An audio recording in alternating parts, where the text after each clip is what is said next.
मित्रांनो, आपण ह्या दोन चलातील रेषीय समीकरणाचे शाब्दिक उदाहरण बघत असताना 10वीचे बघणार आहेत आणि 9वीचे बघणार. दोन्ही वर्गांसाठी ते उपयुक्त आहेत. कुठल्या वर्गामध्ये ते गणित आहेत हे महत्वाचं नाही, फक्त आपल्याला ते समीकरण कसे तयार करायचे आणि कशा पद्धतीने सॉल्व्ह करायचे हे आपल्याला बघायचंय. अगोदर आपण 10वीचे गणित बघणार आहोत. 9वीच्या गणिताच्या पुस्तकामध्ये सेमीचं पुस्तक थोडं मिसप्रिंट आहे, त्यामुळे थोडा आपल्याला उशीर लागतो. तर आपण सर्वांचे 1.5 मधलं पहिलं गणित बघणार आहोत. काय दिले? दोन संख्यांमधील फरक 3 असून मोठ्या संख्येची तिप्पट आणि लहान संख्येची दुप्पट यांची बेरीज 19 आहे, तर त्या संख्या शोधा. The difference between two numbers is 3. Difference, फरक म्हणजे मोठ्या संख्येतून लहान संख्या करायची. The sum of the thrice of greater number and twice of smaller number is 19. Then find those numbers.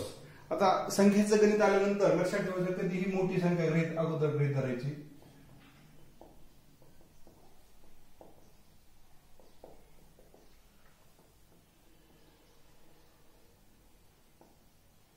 Greater number आणि लहान संख्या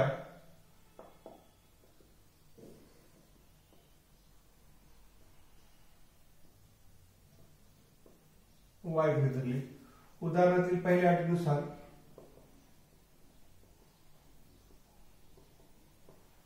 काय दिलंय? दोन संख्यामधील फरक 3 आहे. फरक म्हणजे मोठ्या संख्येतून लहान संख्या वजा करायची. तर फरक आपण मोठी संख्या कुठली गृहीत धरली? x. त्यामधून लहान संख्या वजा केली तर फरक आला 3. आता उदाहरणातील दुसऱ्या अटीनुसार अकॉर्डिंग टू सेकंड कंडिशन, सिम्युलेशनसाठी आपण तुम्ही ते लिहून काढायचे. According to second condition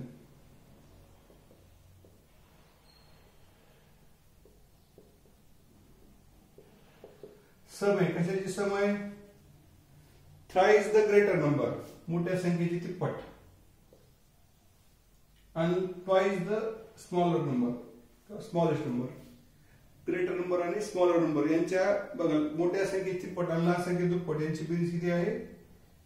19. आता हे समीकरण तुम्हाला मी करून दिले.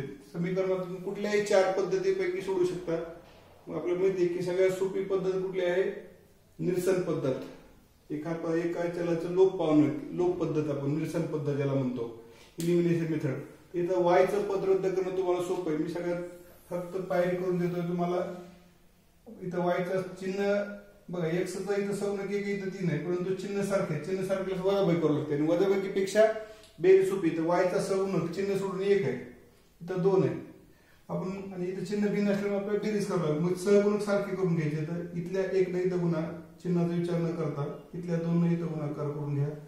काय करता? 2 गुणिले समीकरण नंबर 1 अधिक 1 गुणिले समीकरण नंबर 2. ह्याच्यानुसार तुम्ही किमती काढू शकता. किमती काढल्यानंतर शेवटला उकल लिहायची नाही, सोल्युशन लिहायचे नाही. जी काही एक्सची किंमत येईल तिथं काय यायचं? समजा शब्द, लेट शब्द कट करायचा.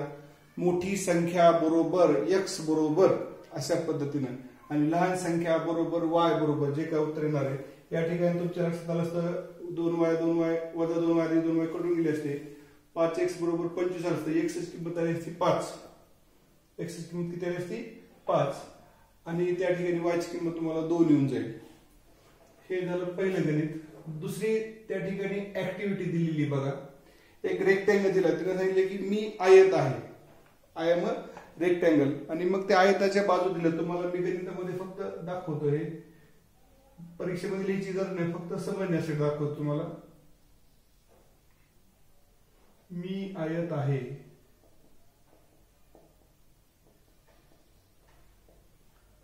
I am a rectangle.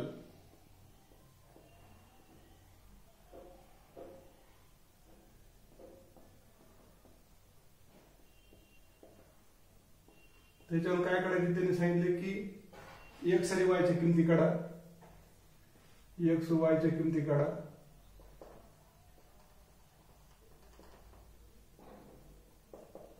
Find values of x and Y.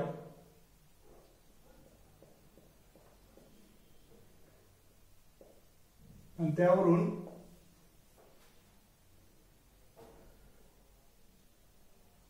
माझे क्षेत्रफळ, माझे म्हणजे कुणाचे? आयताचे.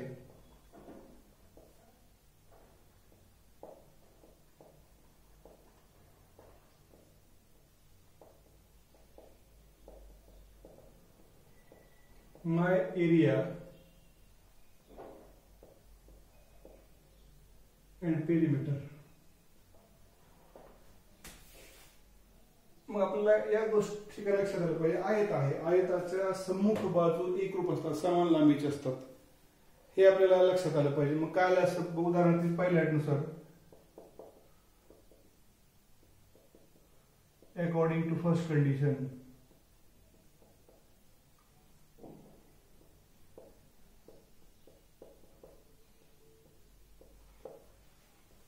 आपण एक वाक्य जर लिहिलं असतं तर अजून थोडं संयुक्त झालं असतं. आयताच्या सम्मुख बाजू एकरूप असतात.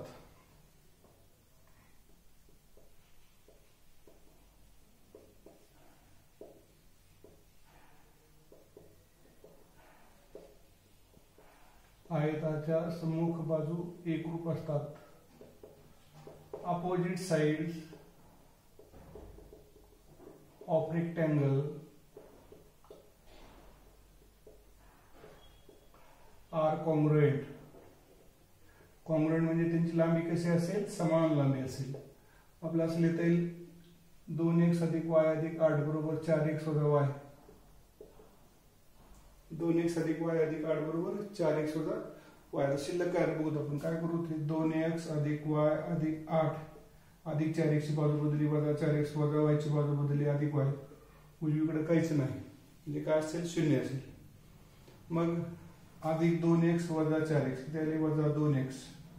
y अधिक y 2y अधिक 8 बरोबर 0 वजा 2x अधिक 2y 0 वजा 8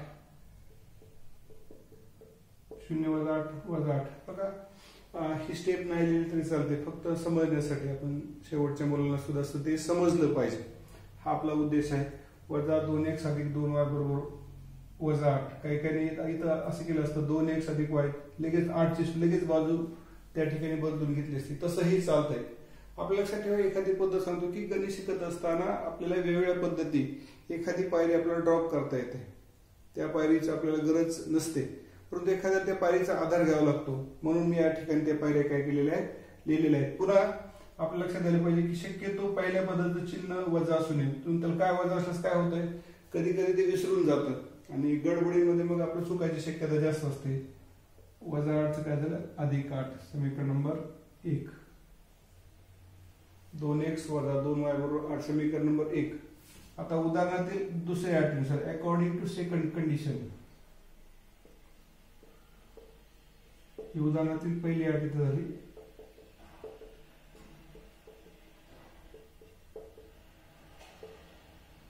काय असेल, x अधिक 4 बरोबर 2y. x अधिक 4 बरोबर 2y. पुन्हा बघा x अधिक 4 वजा 2y बरोबर 0. एखाद्यानं हे 0 वजा 4 x वजा 2y बरोबर 0 वजा 4 वजा 4 असं सुद्धा लिहिलं असतं. ह्या दोन स्टेप एखाद्याला गरजेच्या पडल्या नसत्या, परंतु मुद्दाम सांगितलं की x अधिक 4 अधिक 2y ची बाजू डावीकडे घेतली वजा 2y. तर उजवीकडे 0 अधिक 4 पुन्हा उजवीकडे नेला, त्यामुळे वजा 4 झाला. 0 मधून 4 काढल्यानंतर काय घेईल, मग वजा 4 येणार आहे. आता समीकरण नंबर 1 आणि समीकरण नंबर 2 मध्ये तुम्ही जर बघितलं तर आपल्याला कुठल्या पद्धतीनं सोपं करणं पडतं, व्हायचं, कारण सगुणक सारखा गुणाकार वगैरे करायची गरज पडत नाही. या ठिकाणी फक्त चिन्ह सारखे, त्यामुळे आपल्याला काय करावं लागेल, वजाबाकी करावी लागेल. Equation 1 plus equation 2. समीकरण नंबर 1 वजा समीकरण नंबर 2. त्यावरून तुम्हाला x ची किंमत मिळेल. x ची किंमत भेटल्यानंतर त्या x ची किंमत भेटली की त्यावर पुन्हा y ची किंमत भेटेल. y ची किंमत भेटली मग आपलं उत्तर संपलं का. फक्त आपण आयताची लांबी किंवा रुंदी काढलं, पण आपलं काय विचारलंय, आयताचं क्षेत्रफळ विचारलंय, एरिया अँड पेरिमीटर विचारलंय. काय असतं गणितामध्ये, 2x वजा 2y बरोबर 8, x वजा 2y बरोबर वजा 4, वजाबाकी चिन्ह अधिक x वजा x वजा 2y चा अधिक 2y वजा 4 चा अधिक 4 वजा 2y अधिक 2y कटून गेलं. 2x वजा x x 8 अधिक 4 12. x ची किंमत आली 12. आता x ची किंमत 12 आलेली आहे, तर मग समीकरण नंबर कुठलंही घ्या, समीकरण नंबर 1 घ्या किंवा 2 घ्या, कारण दोन्हीकडे y कसा आहे, ऋणच आहे. 2 गुणिले 12 वजा 2y बरोबर 8. 12 2 24 वजा 2y बरोबर 8. मग काय आलं? वजा 2y बरोबर 8 वजा 24 वजा 2y बरोबर 8 वजा 24. चिन्ह भिन्न आहेत. 8 ला चिन्ह अधिकचं आहे, 24 ला चिन्ह वजाचं आहे. 24 मधून 8 काढा 16. मग दोन्हीकडे वजा वजा चिन्ह थोडं अधिक केले. y बरोबर 16 भागिले छेदस्थानी 2. बे 1 बे 8 16. लक्षात ठेवा ही काय उकल आला नाही, ही किंवा लांबी रुंदी आलेली नाही. काय झालं मग यामध्ये? x ची किंमत 12 आली आणि y ची किंमत 8 आली. बघा आपल्याला लांबी आणि रुंदी काढायची. आता लांबी आणि रुंदी का गरजेची आहे बघा. लांबी कुठलीही बाजू घ्या तुम्ही, लांबी 4x वजा y जरी घेतली किती 4 गुणिले 12 वजा y ची किंमत 8. 5 चौक 48 वजा 8 40. त्याचं एकक वगैरे काय दिले का? नाही दिलेलं. म्हणजे आपल्याला काय म्हणावं लागेल 40 एकक युनिट्स. एखाद्याला वाटलं नाही सर तुमचं चुकतंय, मला त्या पद्धतीने नाही, मला असं जायला पाहिजे. तर 2x अधिक y अधिक 8. ठीक आहे. 2 गुणिले x ची किंमत 12 अधिक y ची किंमत 8 अधिक 8. 12 2 24 24 अधिक 16. तरी ती किती आली असती? 40 आली असती. त्यानंतर रुंदी ब्रेड्थ.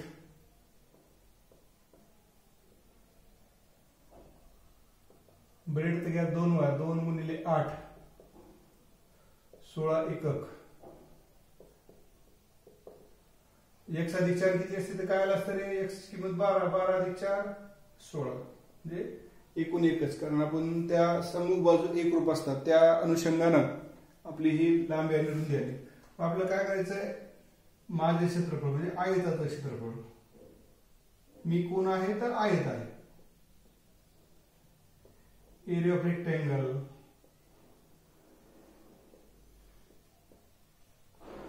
लांबी गुणिले रुंदी. Length into breadth. L into B. Length into breadth.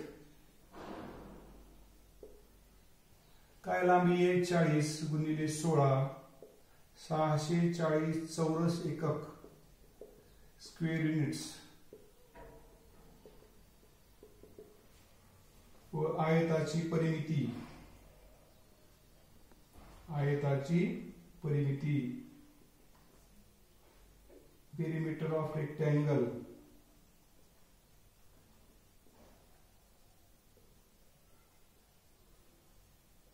दोन कंसात लांबी अधिक रुंदी. आता लांबीला काय म्हणतात सेमीवाल्यासाठी बघा लक्षात घ्या. लांबीला लेंथ आणि रुंदीला ब्रेड्थ. दोन लांबी किती आहे? 40. रुंदी किती आहे? 16. 40 अधिक 16 56 112. हे ह्याला स्क्वेअर नसते, एक परिमिती आहे का नाही? त्यामुळं त्याचं उत्तर काय येणार आहे? एकक किंवा युनिट्स. 112 युनिट्स. मला वाटतं एक चांदीची गरज नाही, अजून एक चांदी लागेल आपल्याला. थोडं किंचित अवघड गणित आहे हे. दुसरं गणित आपल्याला त्या ठिकाणी दाखवलं की ऍक्टिव्हिटी कशा पद्धतीने विचारली जाऊ शकते. तुमच्या समोर ती काय केलेली मांडलेली आहे. आता तिसरं गणित आपल्याला बघायचंय. तिसरं गणित बघत असताना काय गणित वाचतो मी?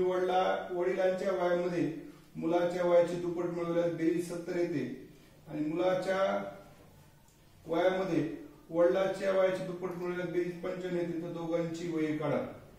मग त्या ठिकाणी दोघांची वय आपल्याला गृहीत धरावी लागतील. गृहीत धरत असताना कुणाचं मुलाचं वय x गृहीत धरायचं का वडिलाचं x गृहीत धरायचं आपल्या मनावर आहे. आपण कसं त्या ठिकाणी गृहीत धरू शकतो? काय दिलेलं आहे? समजा बघा वडिलांचं आणि मुलांचं गणित आहे. मग समजा अगोदर कोण आले त्याचं आपण x ची किंमत घेऊ. समजा वडिलांचे वय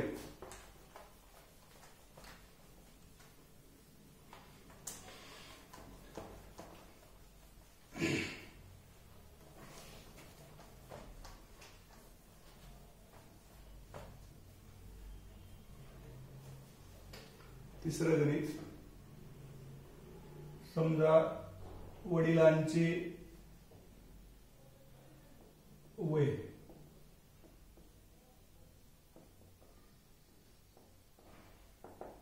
late age of father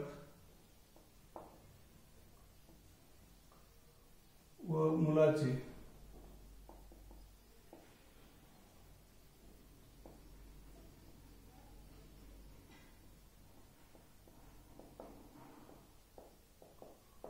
y years. काय उदाहरणातील पहिल्या अटीनुसार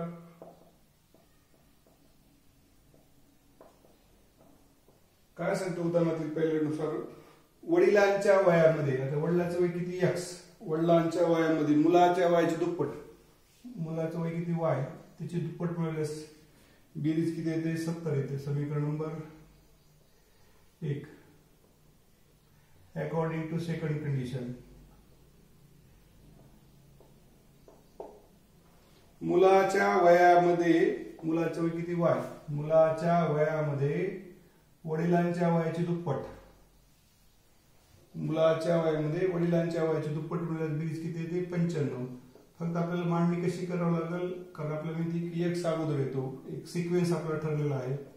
ह्याला समीकरण नंबर 2. मग कोणत्याही 4-5 पद्धतीपैकी तुम्ही कुठली पद्धत त्या ठिकाणी अवलंबू शकता.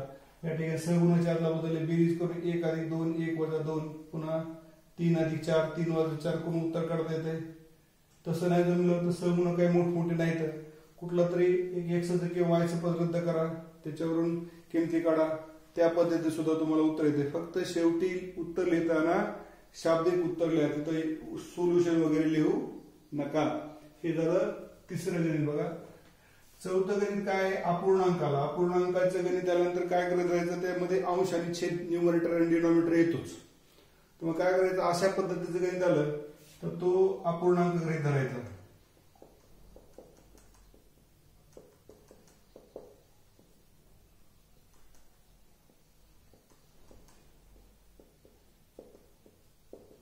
आता ह्या अपूर्णांकामध्ये एक छेदस्थानी y अपूर्णांक गृहीत धरला, त्याच्यामध्ये अंश कुठला असेल x, न्यूमरेटर कुठला असेल x आणि डिनॉमिनेटर कुठला असेल y असेल, हे सांगायचे आपल्याला वेळ येणार नाही की अंश आणि छेद. मला वाटतं तिसरी चौथीमध्ये आपल्याला अंश आणि छेदाची संकल्पना, मग त्याच्यामुळे लेट न्यूमरेटर x आणि डिनॉमिनेटर y असं न घेता मी डायरेक्ट तो अपूर्णांक घेतलेला आहे, x छेदस्थानी y.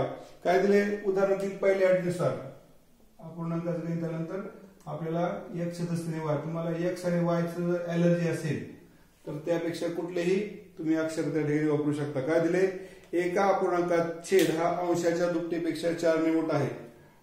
डिनॉमिनेटर काय आहे, is greater than 4 bye twice the numerator, अंशाच्या दुपटीपेक्षा. तर त्या डिनॉमिनेटर कुठला आहे y, छेद कुठला आहे y, हा अंशाच्या दुपटीपेक्षा, तर अंश कुठला आहे x, त्याच्या दुपटीपेक्षा किती मोठा आहे 4 ने जास्त आहे. हे असंच ठेवलेलं समीकरण आपल्याला सबस्टिट्यूट मेथड जे आहे त्या सबस्टिट्यूट मेथड साठी हे फायद्याचं पडतं.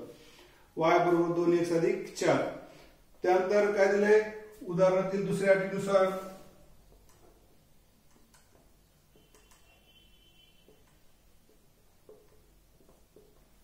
उदाहरणातील दुसऱ्या अटीनुसार काय दिलंय, जर अंश आणि छेद दोन्ही 6 ने कमी केले, अंश आणि छेद दोन्ही 6 ने कमी केले म्हणजे वजाबाकी करावं लागेल, तर छेद हा अंशाच्या 12 पट होतो. तर छेद हा अंशाचा 12 पट होतो. आता बघा छेद किती y, त्यामधून 6 काढले, किती काढले 6 काढले, अंशामधून सुद्धा किती काढले 6 काढले, तर छेद हा अंशाच्या 12 टाइम्स 12 किती पट होतो, अंशाच्या 12 पट. मग 12 पट आपण ज्यावेळेस म्हणतो 12 टाइम्स, पण दोघांमधून काय काढलेलं आहे 6 वजा केले. आता या ठिकाणी मी कंस केलेला नाही, कारण या ठिकाणी गुणाकाराची क्रिया आपल्याला करायची, y वजा 6 12x 12×72. मग समीकरण नंबर 1 चा वापर जर केला आपण तर आपल्याला लगेच सबस्टिट्यूट मेथड फ्रॉम 1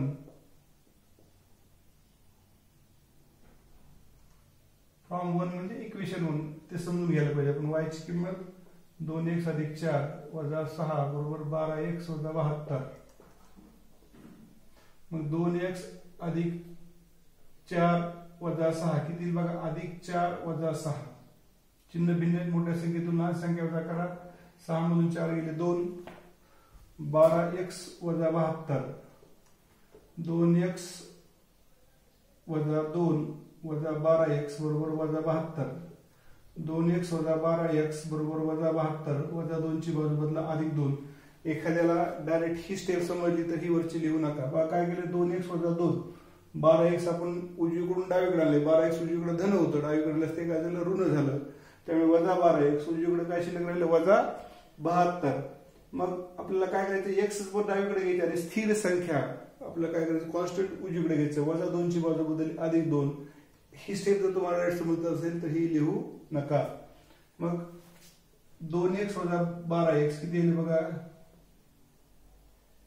वजा 10x, चिन्ह भिन्न आहे तर वजा 72 अधिक 2 वजा 70, दोन्हीकडे वजा वजा अधिक, x बरोबर 70 भागिले 10, 0 0 कटून गेले, x बरोबर 7, x ची किंमत किती आली 7. मग समीकरण नंबर 1 वरून फ्रॉम इक्वेशन 1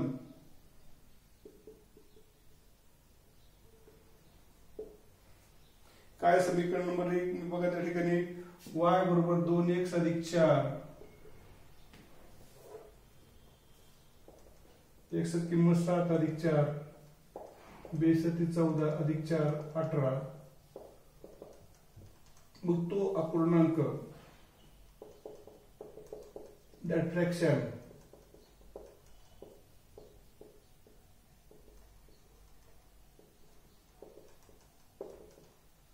x छेद y 7 छेद 18. आपलं उत्तर बरोबर आले का बघूत. बघा 18 हा 7 च्या दुप्पट, 7 दुनी 14, 14 अधिक 4 18.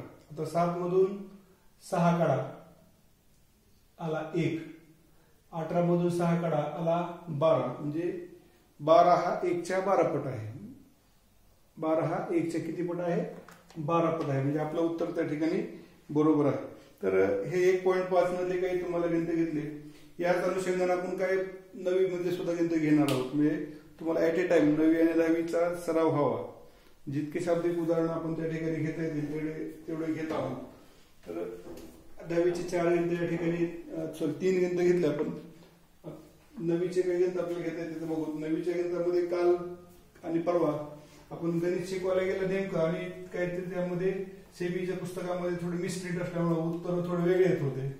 तर आपण बघू जे गणितामध्ये चुका नाहीत त्या गणित आपण अगोदर करू, आणि नंतर चुका असलेले गणित मराठी माध्यमाच्या पुस्तकातून त्याला दुरुस्त करून आपण ते काय करू सोडून घेऊ.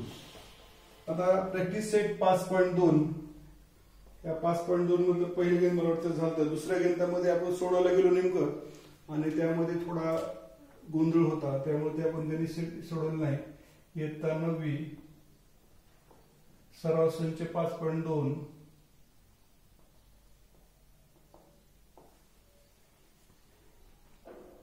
त्यातलं तिसरं गणित काय गणित आहे बघा.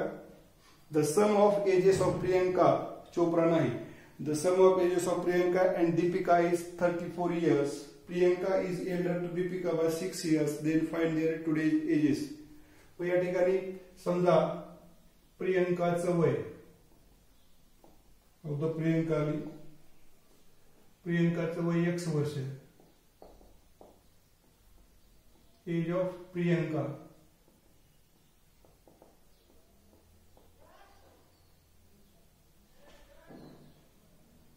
व दीपिकाचे वय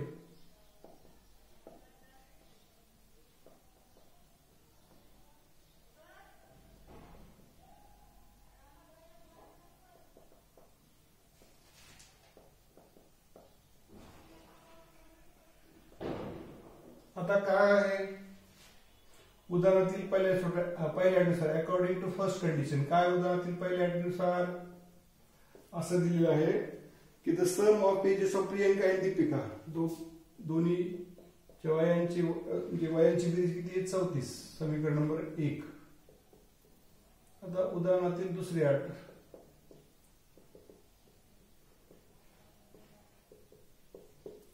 Priyanka is elder to Deepika by 6 years. Priyanka ही दीपिकापेक्षा 6 वर्षांनी मोठी आहे. प्रियंका ही दीपिकापेक्षा 6 वर्षांनी मोठी आहे. तर प्रियंकाचं वय किती x, ही दीपिकापेक्षा किती वर्षांनी मोठी आहे 6 वर्षांनी मोठी आहे. मग अधिक y ची बाजू बदलली, वजा y, उजवीकडे 6. आता 6चं चिन्ह कुठे गेलं काही जणांना प्रश्न पडतो, एकट्या पदाला चिन्ह द्यायची गरज पडत नाही. आपण एकदा 1 अधिक 2, 1 वजा 2 जर बेरीज काढली तर आपलं उत्तर त्या ठिकाणी भेटून जाईल. उत्तर काय यायला पाहिजे, प्रियंकाचं वय 20 वर्ष यायला पाहिजे आणि दीपिकाचं 14. प्रियंकाचं 20 आणि दीपिकाचं 14 वर्ष वय यायला पाहिजे. तर हे एक गणित आपल्याला त्या ठिकाणी झालं. त्यानंतर पुढचं इथलं चौथं गणित असं होतं की काय होतं, the total number of lions and peacocks in a certain zoo is 15. एका प्राणी संग्रहालयामध्ये सिंह आणि मोर यांची संख्या किती होती? 50 होती. The total number of their legs is 140. Then find the number of lions and peacocks in the zoo. आपल्याला माहिती की लायन्स आणि पिकॉक्स, आता बघा समजा आपण काय धरलं या गणितामध्ये, समजा नंबर सिंहाची संख्या किती? x. Let number of lions व मोरांची संख्या, अगोदर लायन्स आल्या व मोरांची संख्या y. Number of peacocks. उदाहरणातील पहिल्यानुसार आपल्याला माहिती की त्यांच्या डोक्यांची संख्या आपण जर बघितली तर सिंहाला एकच डोकं आहे आणि मोरला सुद्धा एकच डोकं आहे. त्यामुळं त्यांची संख्या किती दिलेली आपल्याला? 50 दिलेली. आपण x अधिक y बरोबर 50. समीकरण नंबर 1 इथपर्यंत ठीक आहे. आता उदाहरणातील दुसरी अट काय असू शकते?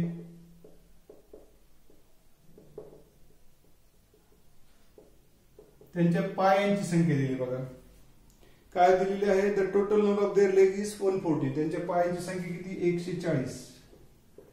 मग आपल्याला माहिती की सिंहाला 4 पाय असतात तर मोराला 2 पाय असतात. मग काय करावं लागेल, एका सिंहाला 4 पाय तर एक सिंह आहेत, किती झाले? 4x पाय झाले. समजा 2 सिंह असते तर 8 पाय झाले असते, 3 सिंह असते तर 12 झाले असते. तुम्ही त्या सिंहाच्या संख्येला 4 न गुणलं असतं. आता इथं सिंहाची संख्या किती? x, त्याला 4 न गुणले. मोर किती? y. मोराला पाय असतात 2. मग हे समीकरण जर आपण सोपं केलं असतं, 2 न बघितलं असतं तर पटकन किंवा तुम्हाला कुठल्या पद्धतीने गणित करावं, ह्याला 2 न गुणाकार करून घ्या, ह्याला 2 न गुणाकार करून घ्या, कुठल्या पद्धतीने आपलं उत्तर त्या ठिकाणी काढता येते. वेगळी पद्धत आपण वापरून सिंह आणि मोरांची संख्या, तर सिंह 20 लायन्स अँड 30 पिकॉक्स, 20 सिंह आणि 30 मोर येणार आहेत. तर 20 चौक 80 आणि 30 दोन्ही 140. बघा उत्तर तुम्हाला मी फक्त सांगतो वेळेअभावी, कारण आपण ह्याच्या अगोदरचे गणित कितीतरी पद्धतीने केलेले आहेत. फक्त आपल्याला याच्यात काय अडचण होती की आपल्याला समीकरण कसे तयार करायचे आणि समीकरण तयार केल्यानंतर ते सोडवायचं. आपण कोणत्या पद्धतीने समीकरण काय करू शकता? सोडू शकता. तर अशा पद्धतीचे गणित तुम्हाला आहेत. पुढच्या अजून तासामध्ये आपण काय करणार ह्याच्यावरचीच उदाहरणं, ह्याच्या प्रश्नसंचमधले उदाहरणं सोडवायचा प्रयत्न करणार आहोत. तर तो एक जाता जाता शेवटचं गणित आपण बघणार आहोत 6वं, जे इकडचे 9वीचे 3 10वीचे 3 गणित होतात. काय दिले, the price of 3 chairs and 2 tables is 4500. 3 खुर्च्या आणि 2 टेबल यांची किंमत किती आहे? 4500. Price of 5 chairs and 3 tables is 7000 rupees. 5 खुर्च्या आणि 3 टेबल यांची किंमत किती आहे? 7000. तर find the price of 2 chairs and 2 tables. आता मग समजा आपल्याला अशा गणितामध्ये समजा एका अगोदर काय आलंय, खुर्ची, एका खुर्चीची किंमत, लेट प्राइस ऑफ 1 चेअर,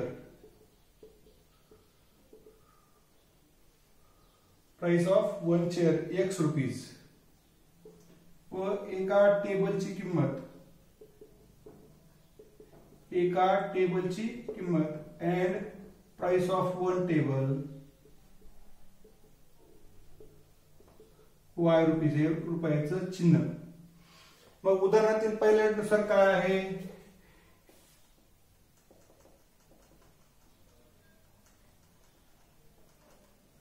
उदाहरणातील पहिल्यानुसार किती खुर्च्या आहेत? 3 खुर्च्या. एका खुर्चीची किंमत x, तर 3 खुर्ची किती? 3x. किती टेबल आहेत? y. 2 टेबल आहेत. मग एका टेबलची किंमत y, तर 2 टेबलची किती आली? 2y. किती आलं? 4500. समीकरण नंबर 1. उदाहरणातील दुसऱ्या अटीनुसार काय? उदाहरणातील दुसरी अट, आता 5 खुर्च्या घेतल्यात. एका खुर्चीची किंमत x आहे, तर 5 खुर्च्याची किती येईल? 5x. आणि एका टेबलची किंमत y आहे, तर 3 टेबलची 3y. किती आली? 7000 रुपये. आता हे समीकरण सोडवायचं. समीकरण सोडवल्यानंतर आपल्याला एक्स आणि वाय ची किंमती भेटतील. मग एक्स आणि वाय ची किंमत आपलं ते काही सोल्युशन असणार नाही, उकल असणार नाही. ते काय करावं लागेल आपल्याला, एका खुर्चीची किंमत एवढी, एका टेबलची किंमत एवढी आपल्याला काढावं लागेल.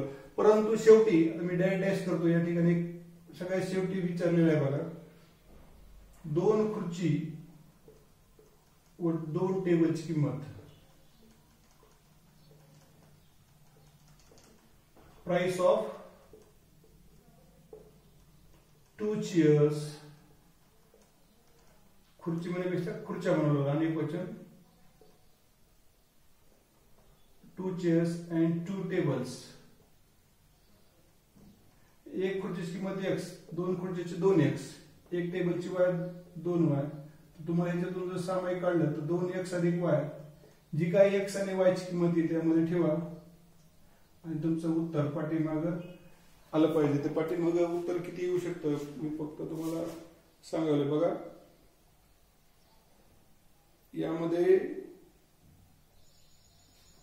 4,000 रुपये येतं, म्हणजे x आणि y ची किंमत 2,000 आली पाहिजे. 2 टेबल आणि 2 खुर्चीची किंमत किती यायला पाहिजे, 4,000 रुपये. बदल गणित तुम्हाला त्या ठिकाणी सोडवायचं आहे. जास्तीत जास्त सराव करा. आपल्या माहिती आहे की कोरोनाच्या अनुषंगाने शाळा कधी सुरू होतील याचा काही नेम नाही. विद्यार्थी मला विचारतात शाळा कधी सुरू होतात, परंतु आपण जे ज्ञान घेणार ते ज्ञान आपल्याला कधीच वाया जाणार नाही.